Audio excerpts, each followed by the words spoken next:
Buenas noches, hermanos y hermanas, amigos y amigas, aquí en la parroquia de la Ascensión de la Iglesia Española Reformada Episcopal, perteneciente a la Comunión Anglicana. El que os habla el reverendo Miguel Ángel Pino. Damos comienzo a nuestro oficio vespertino de la tarde. En realidad es de la tarde, vespertino, pero lo hacemos más por la noche. Sería casi un oficio de completas, más bien, pero por razones de horario lo estamos haciendo a esta hora. Todos los días tratamos de comentar antes de empezar un poquito de actualidad, de lo que está pasando. Ahora mismo, concretamente en España, hay una movida en el mundo político. Las comunidades autónomas están cambiando quienes gobiernan, haciendo mociones de censura, etcétera, etcétera.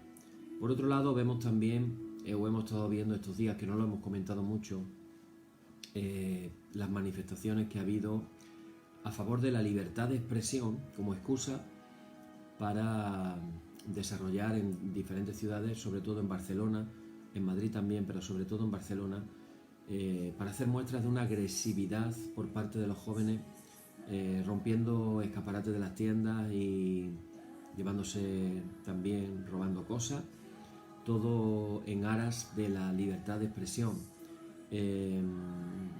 En cierta manera parecido a las manifestaciones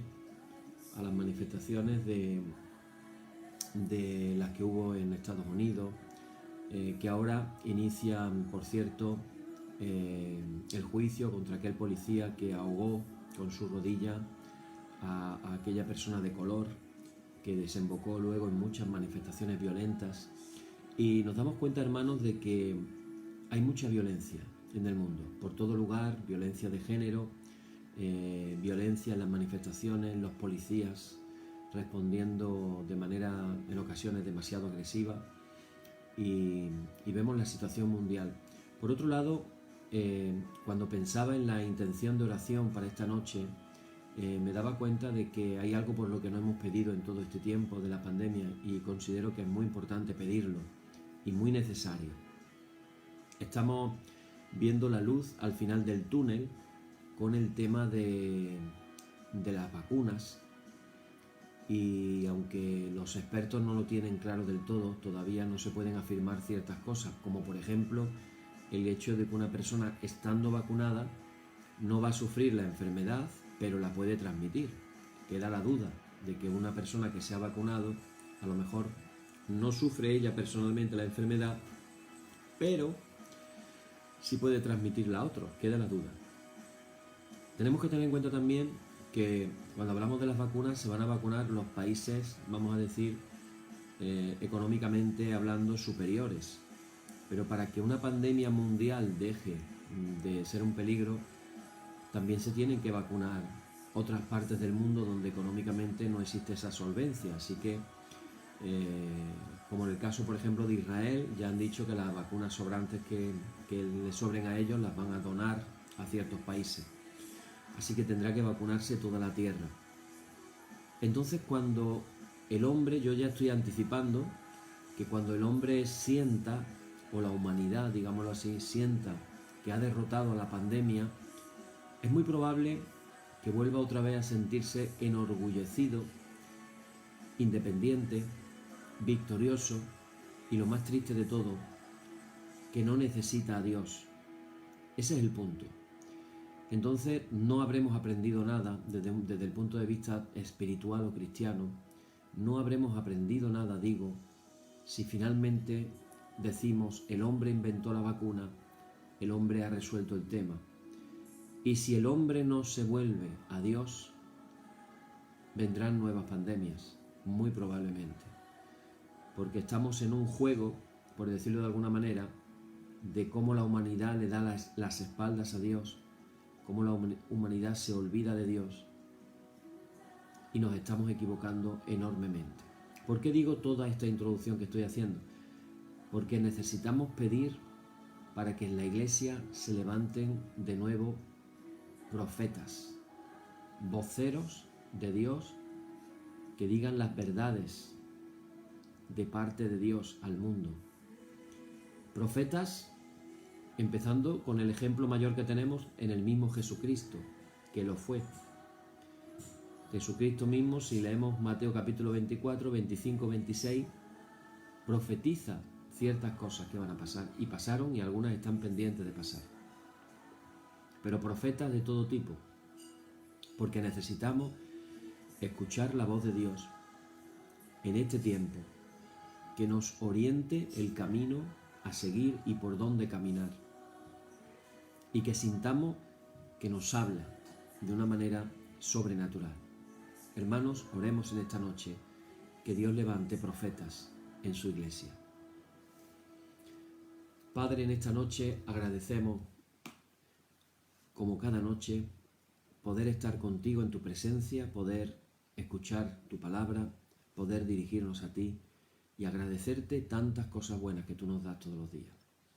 En esta noche queremos, Padre, levantar una petición para pedirte no solamente que envíes obreros a la mies, sino que de esos obreros que envíes a la mies puedas levantar a profetas, hombres y mujeres, que puedan hablar de parte tuya con una frescura, con una novedad, con una alegría, pero también diciendo la verdad, proclamando la verdad sin ocultarla ni enmascararla. Una verdad que podamos sentir que viene directamente de ti. Padre, en medio de esta pandemia te decimos con humildad, ten misericordia de todos nosotros. En el nombre de Jesús, amén. Bien, y con estas palabras introductorias de oración vamos a comenzar nuestra liturgia. Decimos cada noche, proclamándolo, en el nombre de nuestro Señor Jesucristo sea luz y paz. Amén. Desde el nacimiento del sol hasta donde se pone, sea alabado el nombre del Señor. Sea el nombre del Señor bendito desde ahora y para siempre. Oh Dios, cuyo nombre es bendito desde la salida del sol hasta su ocaso, llena de conocimiento nuestros corazones y abre nuestros labios en tu alabanza, para que como eres bendito con el debido honor por todos los siglos, así seas alabado de oriente a occidente por todas las naciones. Amén. Por tu misericordia, oh Dios nuestro, que eres bendito y vives y gobiernas todas las cosas, por los siglos de los siglos. Amén. Decimos el párrafo número 4, que dice: las obras de las manos del Señor son verdad y juicio, fieles son todos sus mandamientos. Oíd el resumen que nuestro Divino Maestro ha hecho de los mandamientos de Dios. Amarás al Señor tu Dios con todo tu corazón, con toda tu alma y con toda tu mente. Este es el primero y el grande mandamiento, y el segundo es semejante a este: amarás a tu prójimo como a ti mismo. De estos dos mandamientos pende toda la ley y los profetas. Y a nosotros, discípulos suyos, nos ha dado Jesús un mandamiento nuevo, diciendo: este es mi mandamiento, que os améis los unos a los otros, como yo os he amado. En esto conocerán todos que sois mis discípulos, si tuviereis amor los unos con los otros. Oremos, hermanos. Señor Jesucristo, sin cuya ayuda nada podemos hacer, vive en nosotros. Capacítanos con tu gracia, para que llevando mucho fruto demos gloria al Padre Celestial. Amén.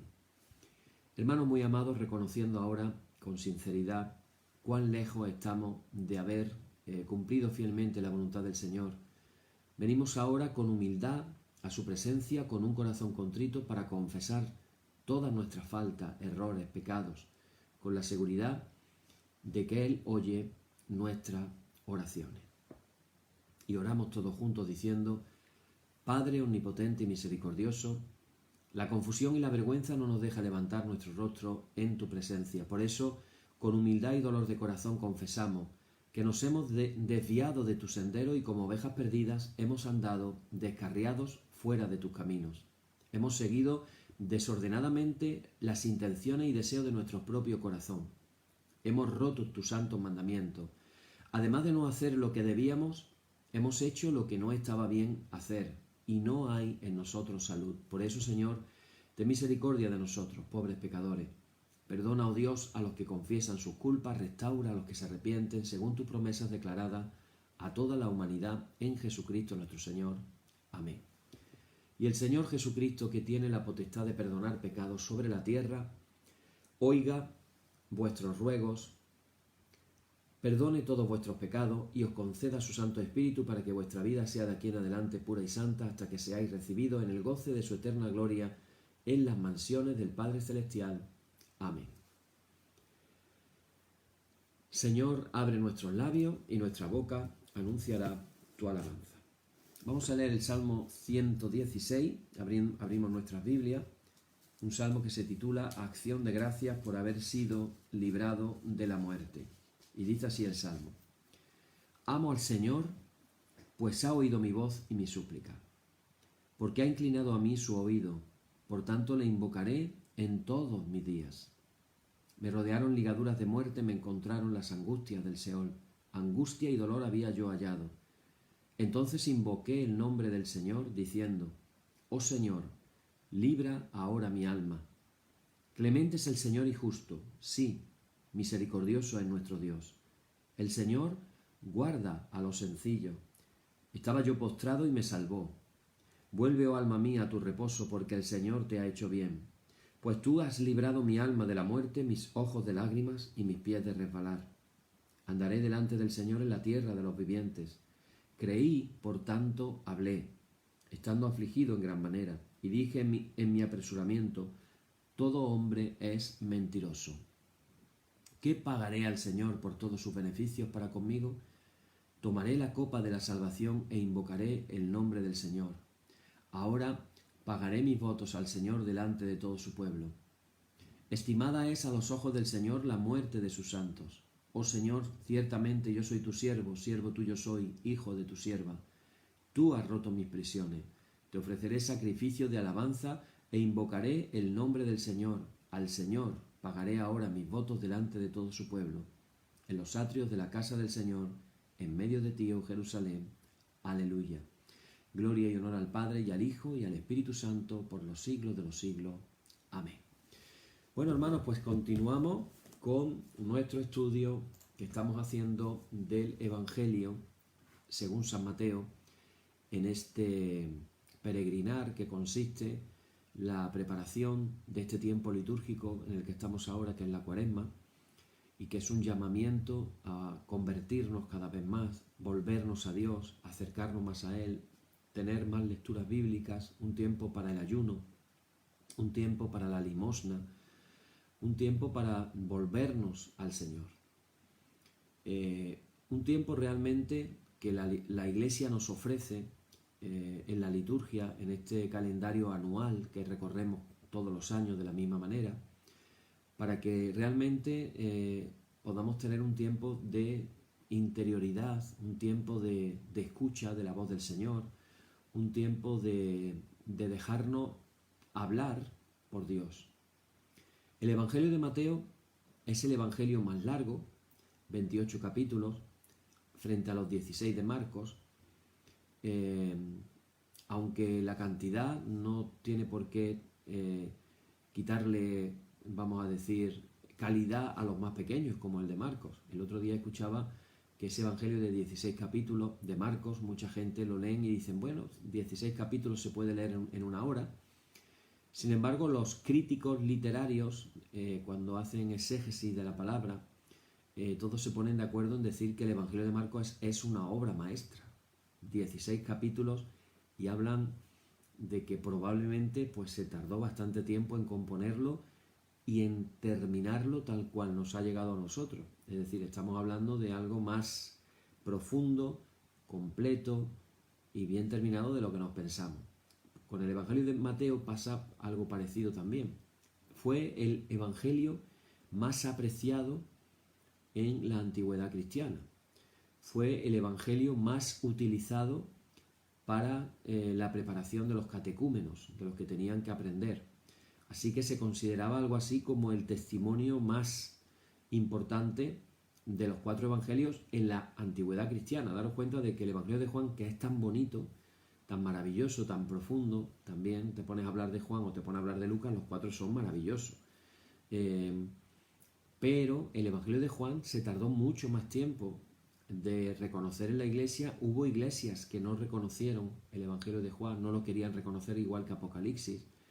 Sin embargo, el Evangelio de Mateo estuvo ahí siempre, el número 1, de todos los evangelios. Esa es una de las razones por las que hemos querido, sobre todo en su relación de preparación de los catecúmenos, teniendo en cuenta de que en el sábado de la Semana Santa, en la vigilia pascual, la tradición cristiana primitiva consistía en el bautizo de los cristianos que estaban preparándose, los catecúmenos, para bautizarse. Vamos a hablar hoy de otro pasaje pequeñito, muy significativo, muy bonito, muy interesante, porque hoy nos va a hablar mucho sobre la persona de Jesús. Mateo capítulo 11, versículos del 2 al 11. Voy a leerlo y dice así. Juan, que había oído en la cárcel las obras de Cristo, le mandó a preguntar por medio de 2 de sus discípulos, ¿eres tú el que ha de venir o tenemos que esperar a otro? Y Jesús les respondió, id a anunciar a Juan lo que estáis viendo y oyendo. Los ciegos ven y los inválidos andan, los leprosos quedan limpios y los sordos oyen. Los muertos resucitan y a los pobres se le anuncia la buena noticia.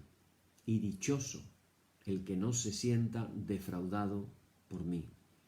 Al irse ellos, Jesús se puso a hablar a la gente sobre Juan. ¿Qué salisteis a contemplar en el desierto? ¿Una caña sacudida por el viento? ¿O qué fuisteis a ver? ¿Un hombre vestido con lujo? Los que visten con lujo habitan en los palacios. Entonces, ¿a qué salisteis? ¿A ver a un profeta? Sí os digo, y más que profeta. Él es de quien está escrito, yo envío mi mensajero delante de ti para que prepare el camino ante ti.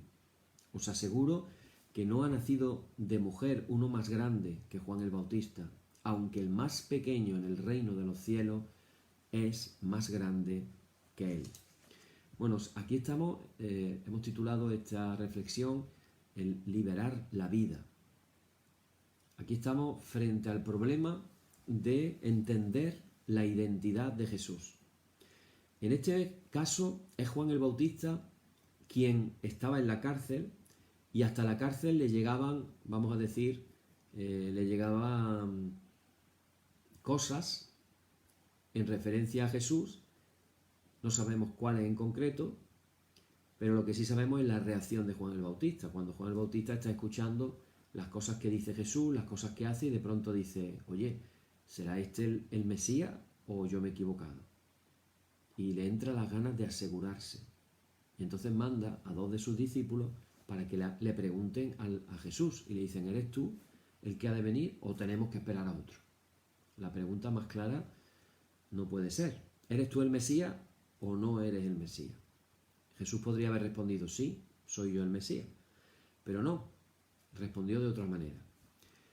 Así que ahí estaba Juan el Bautista desconcertado.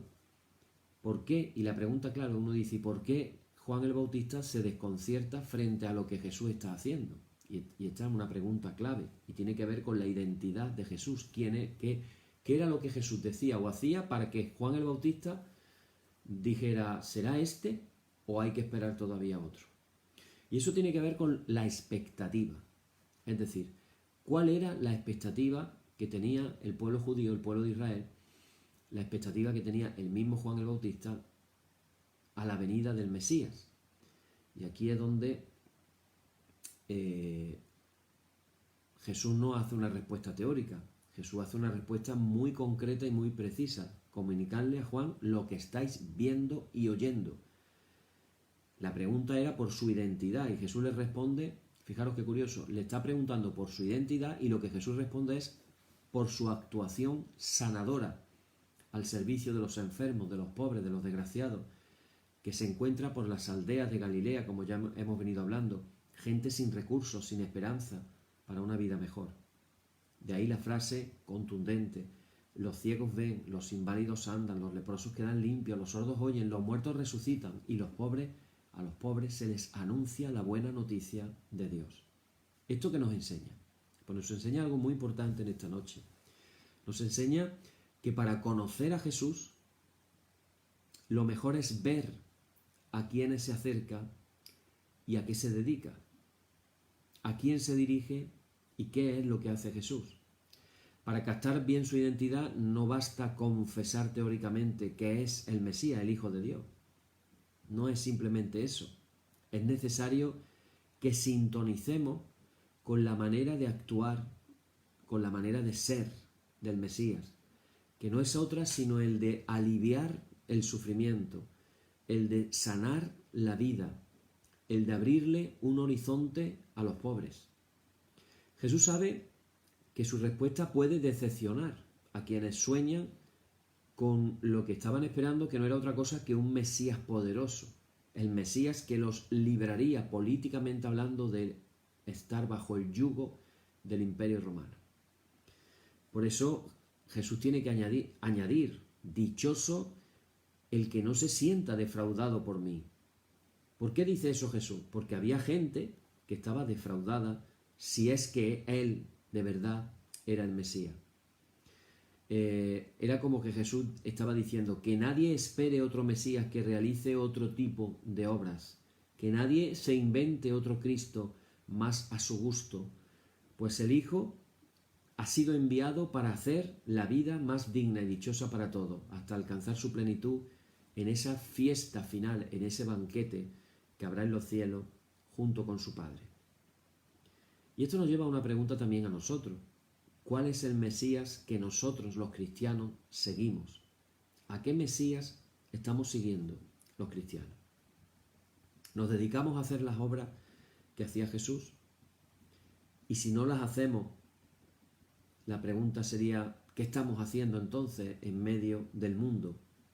Al comenzar el oficio en esta noche, mi oración era, Padre, levanta profetas, mujeres, hombres, en medio de tu iglesia, que puedan decir la verdad tuya de una manera fresca, con frescura, nueva, entendible, sobrenatural. Necesitamos voces proféticas en la iglesia, en medio de este mundo desorientado. ¿Cuántos jóvenes, por poner un ejemplo, viven desorientados? Pero ¿cuánta gente jubilada viven desorientados? Viven dirigidos, o mejor dicho, teledirigidos por lo que las televisiones nos van dictando, o los móviles. ¿Qué está viendo la gente? ¿Qué está oyendo la gente en la iglesia de Jesús? ¿Qué ve en nuestras propias vidas? ¿Qué escucha en nuestras palabras? Porque cuando miramos a Jesús, venimos hablando de la mirada de Jesús. Yo estoy enamorado de la mirada de Jesús y también de las obras de Jesús, haciendo actos de misericordia, gestos liberadores. Lo hemos comentado muchas veces, cuando sanaba a un leproso no solamente le quitaba la lepra, eso era el principio. Además de quitarle la lepra, Jesús le dice al leproso, ve y preséntate al sacerdote, para que el sacerdote que le había dictaminado exclusión social al leproso por tener lepra, ahora tenía que dictaminar lo contrario. Es decir, ahora el sacerdote, cuando viera la sanidad, tendría que dictaminar una vuelta a ser parte de la comunidad. Así que no solamente estaba sanando una enfermedad, lo estaba liberando de la soledad, de la exclusión social. Lo estaba liberando para que ahora pudiera regresar a su casa, a su familia, y poder abrazar a su esposa si la tuviera, o abrazar a sus hijos. Lo estaba liberando para que el leproso pudiera volver de nuevo a trabajar en la profesión que tuviera, a llevar adelante a su familia. Así que la sanidad del leproso era solo el principio, la puntita del iceberg, pero esa sanidad contemplaba cosas mayores de las que simplemente eran sanar una enfermedad. Esos gestos liberadores. Imaginaros a las personas posesas por los demonios, como el endemoniado gadareno, andando por los cementerios, que lo sujetaban con cadenas y se soltaba, haciéndose daño, corriendo desnudo por el campo, y de pronto Jesús lo libera y lo retorna a la normalidad, a vestirse, a ser persona otra vez.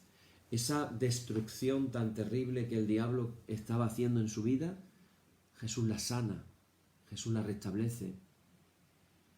Es como ese hijo pródigo que viene maloliente, hambriento, descalzo. No sé si habéis caído la cuenta de que el padre lo primero que hace es le pone un traje y le pone unas sandalias. Venía descalzo. No tenía ni sandalias. La obra de Jesús liberadora. Pero claro, la actuación de Jesús no ha sido de fuerza ni de opresión. Las obras que presenta a los enviados del Bautista no tienen nada que ver con gestos justicieros, sino un servicio liberador a los que necesitan vida.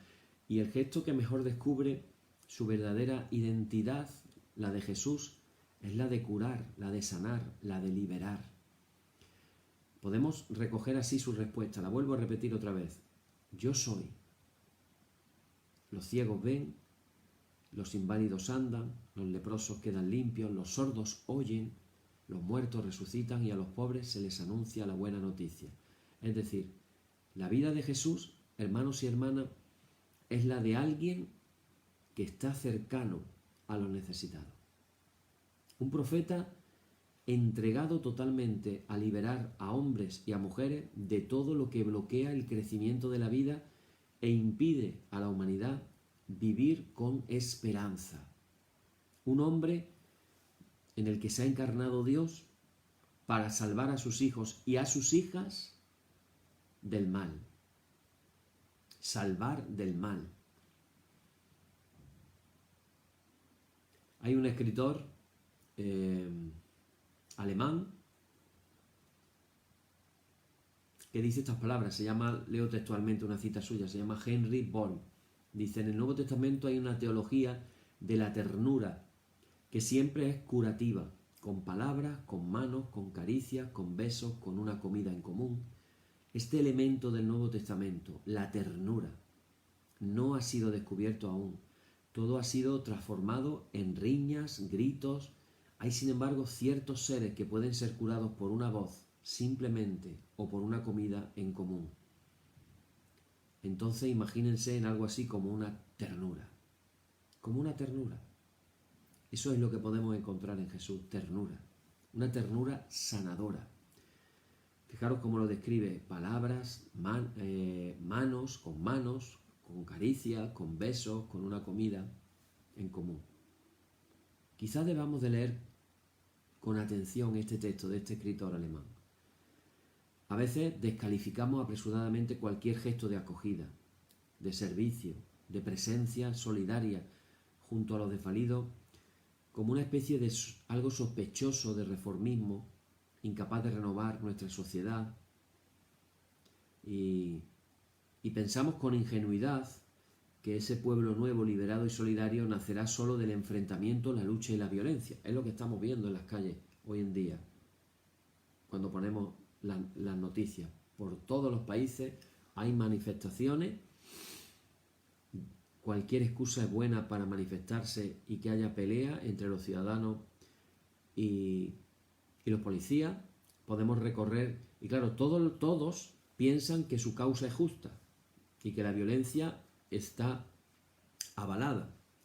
Entonces nos vamos, por ejemplo, a Barcelona y resulta de que por la libertad de expresión se pueden quemar contenedores de basura, se pueden romper los adoquines de la calle, tirar adoquines contra los policías, incendiar los mismos coches de los policías. Los policías tienen que disparar las famosas bolas esas que disparan, enfrentamiento de unos con otros, las tiendas que ya están en crisis por culpa del coronavirus y tener que estar cerradas, ahora todavía más porque les roban, los vecinos con miedo a que uno de esos incendios incendie sus viviendas, y es una locura. Hace unos meses era Chile, y tú veías las manifestaciones en Chile, cómo disparaba la policía a cosa hecha a la cara para ver si con las bolas podía dejar a gente ciega, y hay cantidad de casos de gente que les han disparado a los policías a la cara y gente que se ha quedado tuerta. Pero por otro lado los ves también a ellos quemando iglesias y dices tú, ¿qué culpa tiene la iglesia para que ellos salgan a quemar iglesias? Entonces te das cuenta de que hay algo por ahí subterráneo que realmente no está tan definido ni se está haciendo tan a las claras y que finalmente aprovechan cualquier resquicio para meterse y crear violencia. Y vemos violencia, hermanos y hermanas, por todo el mundo. Esta es una realidad. Y alguien se piensa que con esa violencia, que es necesario luchar con firmeza, con tenacidad, contra toda forma de injusticia y opresión. Pero claro, vemos que finalmente todas esas luchas no consiguen el que surja finalmente un hombre nuevo. Hay algo que no se puede resolver ni por la reforma más profunda ni por la revolución más radical. El afecto que le falta a tantas personas, la soledad, la crisis de sentido de la vida, el vacío interior, la cercanía amistosa, el respeto y la escucha de cada ser humano, la acogida, la comprensión de cada vida, no se pueden garantizar si no surgen del corazón de hombres y mujeres animados por el Espíritu de Jesús. Por eso, vuelvo a repetir, estaba orando: Padre, manda obreros a tu mies y levanta profetas como Jesús. Y en Jesús vemos, hermanos, sobre todo un amor a la vida. Un amor a la vida. Ojalá que en esta noche puedas entender esto que quiero compartir. Frente a las diferentes tendencias destructivas que estamos viendo, que se pueden detectar en nuestra sociedad contemporánea, tanta destrucción. Se habla de una palabra, la palabra necrofilia. Amor a la muerte, amor a la destrucción. Decía el psicoanalista Erich Fromm, que tiene unos libros, algunos de ellos muy bonitos. Erich Fromm. Él hace una llamada fuerte a desarrollar todo lo que sea lo contrario a la destrucción, es decir, amor a la vida. Entonces tenemos una palabra que a lo mejor es la primera vez que la escuchas: necrofilia. Necro viene de muerte, amor a la muerte, filia es amor. Pero hay otra palabra que es el amor a la vida, que sería bio, de vida, filia, amor, amor a la vida, biofilia. Sin duda, hemos de estar muy atentos a las diversas formas de agresividad, de violencia, de destrucción que se están generando en esta sociedad moderna. Ya se está hablando por parte de algunos sociólogos, fijaros que ya se está hablando de una auténtica cultura de la violencia. Cultura de la violencia. Pero hay otras formas más sutiles y por ello mismo más eficaces de destruir el crecimiento y la vida de las personas. Por ejemplo, la mecanización del trabajo, la masificación del estilo de vida, la burocratización de la sociedad, la cosificación de las relaciones, pueden ser otro tantos factores que están llevando a muchas personas a sentirse como que no fueran seres vivos, sino que fueran como algo así como piezas de un engranaje social. Yo pienso en la sociedad de consumo, por ejemplo, en el primer país capitalista del mundo, Estados Unidos. Y ves cómo la gente vive y te recuerda mucho a esa jaulita del ratón ese que se monta en la rueda y el ratón empieza a correr y la rueda empieza a moverse, pero el ratón no se mueve del sitio en el que está. Muchas personas en nuestra sociedad parecieran esos ratones, que están siempre dando vueltas, corriendo, están en una actividad frenética, pero que esa actividad frenética no les lleva a ningún lugar. Es parte de la estrategia del mundo. Que no pensemos, que no meditemos, que no busquemos a Dios, siempre en una actividad frenética, pero una actividad que realmente no nos causa ningún beneficio. ¿Y qué es lo que ocurre? Que hay millones de individuos actualmente en Occidente que viven unas vidas cómodas, pero monótonas, donde les falta sentido, proyecto y todo aquello que le pueda realmente ayudar a crecer de una manera verdaderamente humana. Entonces, algunas personas terminan incluso por perder el contacto con todo lo que es vivo. Su vida se llena de cosas, personas no, cosas. Tenemos el ejemplo de esto en sociedades que van a lo mejor más avanzadas que otras, como sería la sociedad de Japón, donde uno de los grandes problemas en Japón es que los jóvenes no encuentran con quién casarse y viven solos, totalmente solos, sin hijos, en apartamentos minúsculos, trabajando muchas horas todos los días y viviendo en soledad.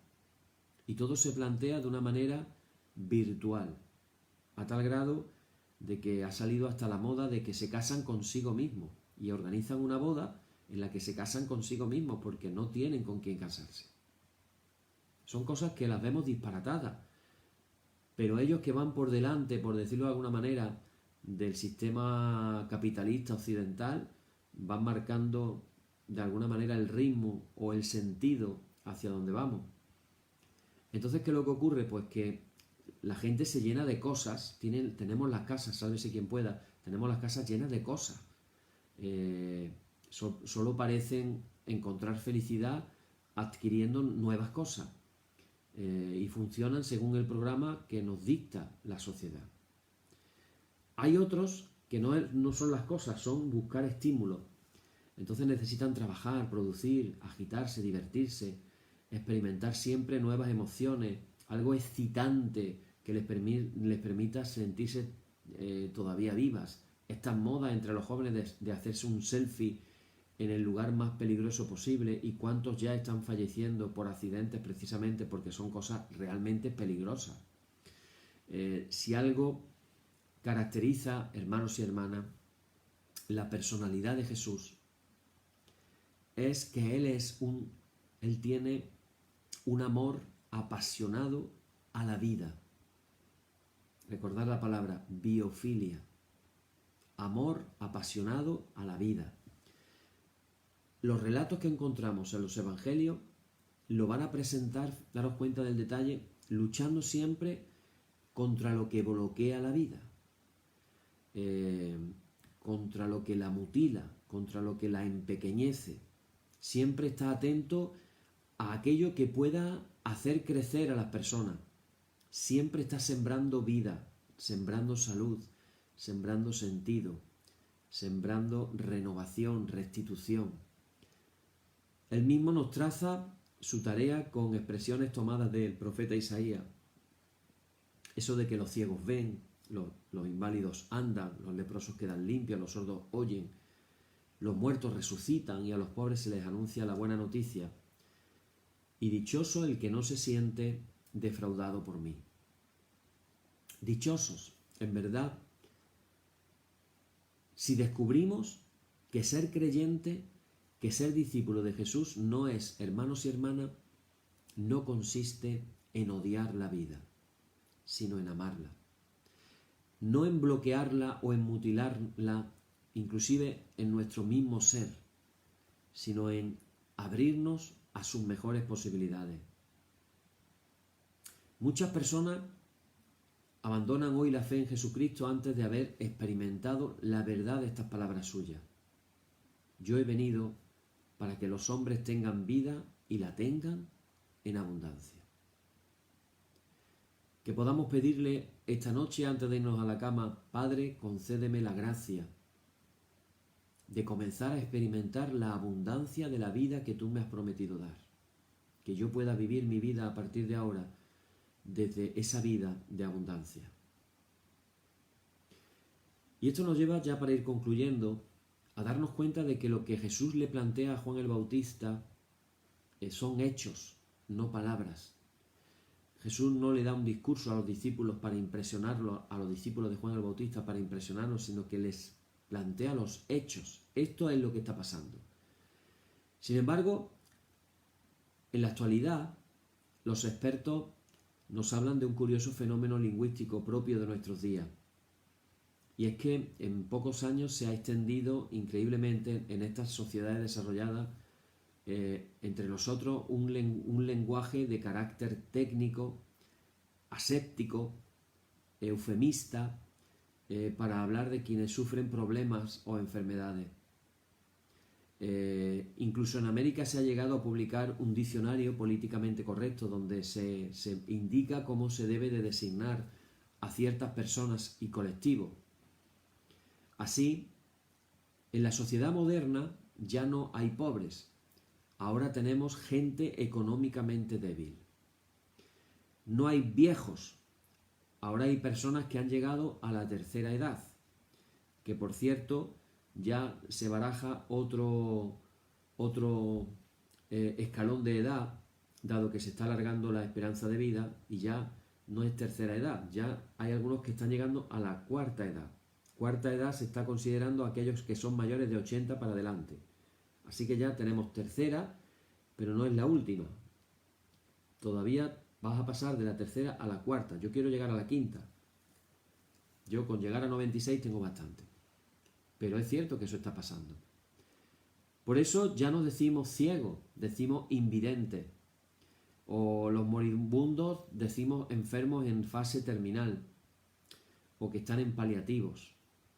Los que viven sin techo se han convertido en transeúntes. Los negros ahora afortunadamente le llaman personas de color. Y las criadas han alcanzado la dignidad de colaboradoras domésticas o trabajadoras domésticas. Este lenguaje refleja sin duda una actitud más respetuosa, más cuidada hacia esas personas, pero también puede indicar al mismo tiempo una postura como más aséptica, distante, tranquilizadora, porque ¿sabe lo que están haciendo con este cambio de lenguaje y de palabra? Disimular el sufrimiento y la tragedia.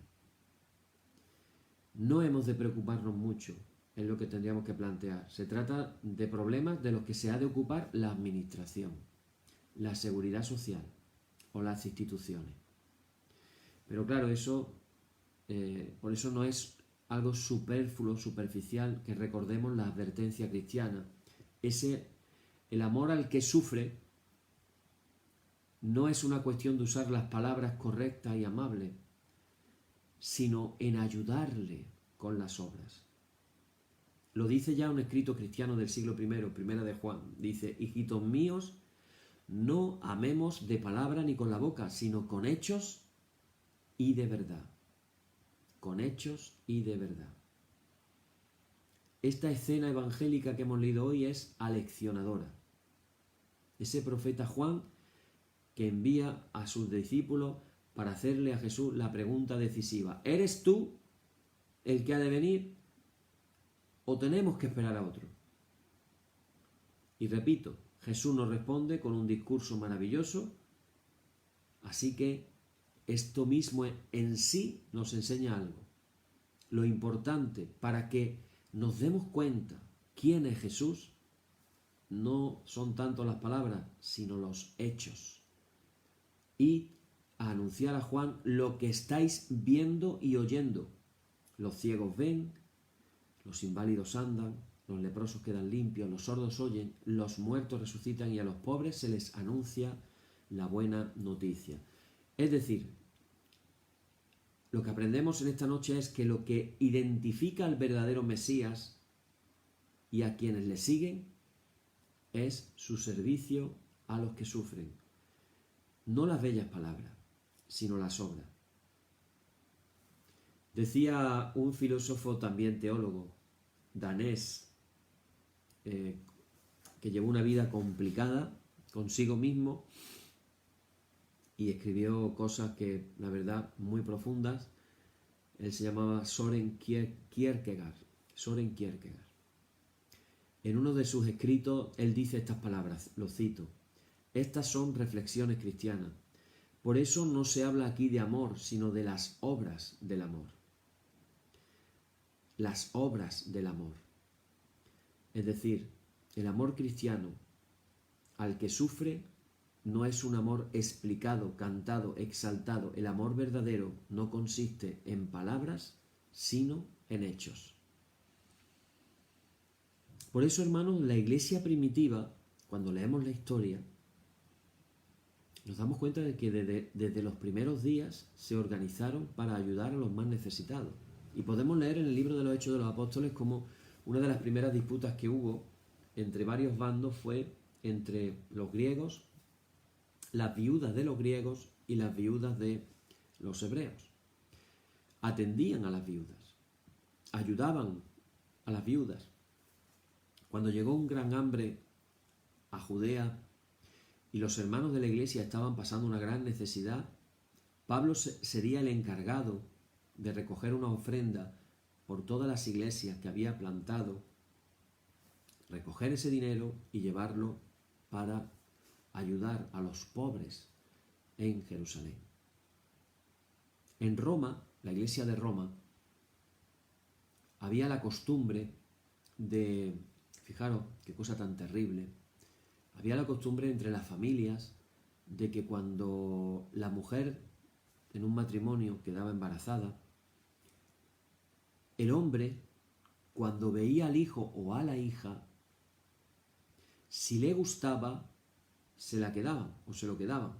Pero si no le gustaba, la costumbre romana era en un basurero,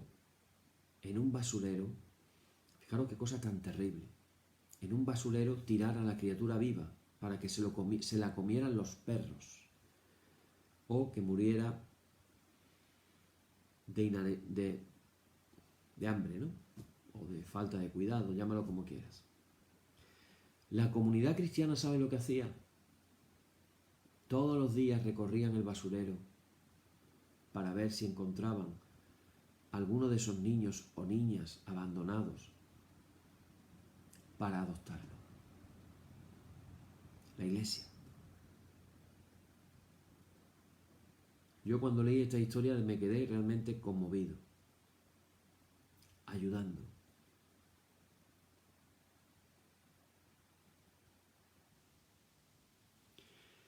Podemos leer cómo la iglesia a lo largo de los siglos ha hecho realmente cosas maravillosas por los más necesitados.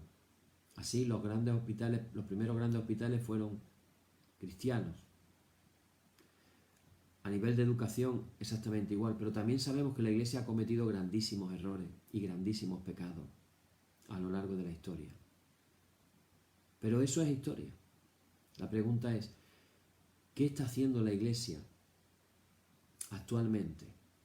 ¿Qué estamos haciendo por la gente necesitada? ¿Qué podemos hacer? Repito, el amor cristiano al que sufre no es un amor explicado, cantado o exaltado. El amor verdadero no consiste en palabras, sino en hechos. La última parte que hemos leído del pasaje nos lleva a no sentirnos defraudados por Jesús. En estos tiempos de crisis religiosa, de confusión interior, es importante recordar que Jesucristo no es una propiedad particular de las iglesias. Jesucristo es de todos. A Él pueden acercarse quienes lo confiesan como Hijo de Dios y también quienes andan buscando un sentido más humano a sus vidas. Hay un conocido pensador marxista llamado Roger Garaudí que dijo estas palabras: vosotros, refiriéndose a los cristianos, habéis recogido y conservado esta esperanza que es Jesucristo. Devolvérnosla, pues ella pertenece a todo el mundo. Casi por toda la misma época en que escribía este hombre, otro autor llamado Jean Onimus escribió un libro titulado, en francés, traducido al francés sería El Perturbador. Dirigiéndose a Jesús decía así el escritor francés: ¿por qué vas a permanecer propiedad privada de los predicadores, de los doctores y de algunos eruditos? Tú que has dicho cosas tan sencillas, palabras directas, palabras que permanecen para los hombres, palabras de vida eterna. Y es que, hermanos y hermanas, hombres y mujeres alejados de la práctica religiosa habitual pueden buscar encontrarse con Jesús. Jesús no deja indiferente a nadie que se acerca a Él. Porque cuando lo encuentras te das cuenta de que por fin ves a alguien que vive en la verdad. Alguien que sabe por qué hay que vivir y por qué merece la pena morir. Intuye que ese estilo de vivir tan de Jesús es la manera más acertada y humana de enfrentarse a la vida y a la muerte. Hermanos y hermanas, Jesús sana. Su pasión por la vida pone al descubierto nuestra superficialidad y convencionalismo. Su amor a los indefensos desenmascara nuestros egoísmos y mediocridad. Su verdad desvela nuestros autoengaños, pero sobre todo su fe incondicional en el Padre nos invita a salir de nuestra incredulidad y a confiar en Dios.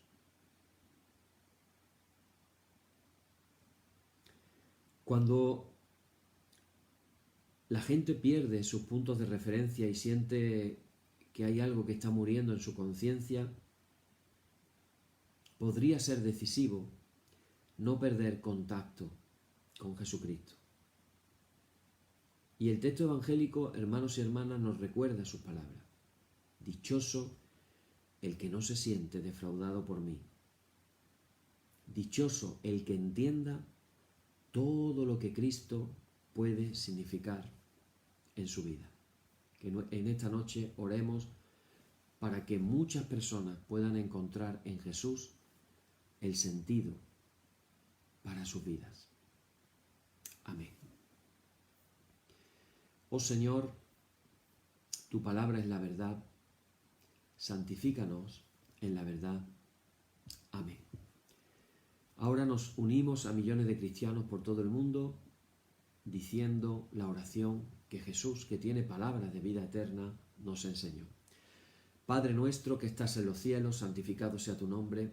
Venga tu reino, hágase tu voluntad como en el cielo, así también en la tierra. El pan nuestro de cada día, dánosle hoy, y perdónanos nuestras deudas, así como nosotros perdonamos a nuestros deudores.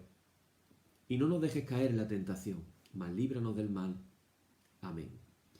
Líbranos del mal y confírmanos en tu temor con toda obra buena, oh Trinidad, Dios nuestro, que eres bendito y vives y gobiernas todas las cosas por los siglos de los siglos. Amén. Señor, muéstranos tu misericordia y danos tu salud.